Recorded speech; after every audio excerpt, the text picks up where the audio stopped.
খোদা, তুমি আমারে পাহাড়ের মতো শক্তি দিলে, কিন্তু আজ রাস্তার কাগজ কুড়িয়ে পেট ভরাতে হচ্ছে কেন? ওরে দানব, তোর গায়ের শক্তি দিয়ে কি হবে? পকেটে তো 1 টাকাও নেই। যা রাস্তা পরিষ্কার করগে। আমি মেহনত করবই। একদিন আমি এই গ্রামের সবচাইতে বড় লোক হয়ে ফিরবো, দেখো তুমি। স্যার, ভয় পাবেন না, আমি এক হাত দিয়েই আপনার গাড়ি ডাঙ্গায় তুলে দিচ্ছি, চিন্তা কিসের?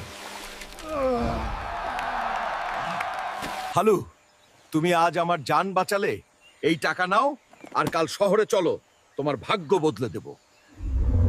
মা, দেখো, আজ আমরা কোটিপতি। এই রাজমহল আর দামি গাড়ি এখন আমাদের। তোমার দোয়া কবুল হয়েছে। ওরে দানব, তুই এখন রাজার মতো সাজলি, কিন্তু গায়ের রং তো সেই আগের মতোই সবুজ থাকলো। এখন থেকে এই গ্রামে কেউ অশিক্ষিত থাকবে না। সব পড়ার দায়িত্ব এখন থেকে এই দানব ভাইয়ের। চেয়ারম্যান সাহেব, এখন কি আমি আপনার যোগ্য নাকি? আরো অপমান করবেন? এবার ইনসাফ হবে। জানু, এই গাড়ি তো দেখি আমার প্যান্টের চেয়েও টাইট। আমি ভেতরে ঢুকবো কি করে? আমি না, মায়ের নামে এই রাজমহল আজই শেষ হবে। আমি নিজের হাতে ইট গাঁথবো। ওরে হালু, এই সোনার কল দিয়ে তো দেখি ঠান্ডা আর গরম দুই রকম পানি পড়ে। হালু, তুমি তো আমায় একদম রূপকথার পরীদের মতো সাজিয়ে দিলে কোটিপতি হওয়ার পর।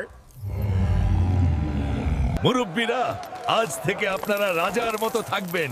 এই দানব ভাই থাকতে অভাব নেই। ওয়েটার ভাই, এই ছোট চামচ দিয়ে বিরিয়ানি খেলে তো পাতের 1 কোণাও ভরবে না। ওরে দানব, জুতোর বদলে এখন আমার একটা জাদুকরি সোনার লাঠি এনে দে তো। এই দানবটা চাষা হয়েও দুনিয়ার শ্রেষ্ঠ ধনী লোক হয়ে গেল। ওর হীরা চুরি করতে হবে।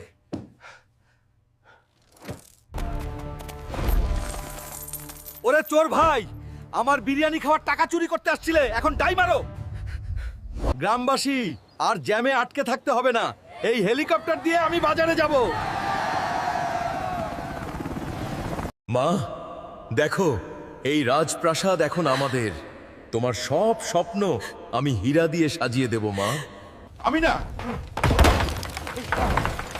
এই সোনার খাট তো বিস্কুটের মতো মটমট করে ভেঙে গেল। আমি এখন কোথায় ঘুমাবো জানু? ওরে দানব, তুই তো দামি গাড়ি কিনলি, এখন আমারে কয়েকটা সোনার দাঁত বানিয়ে দে তো।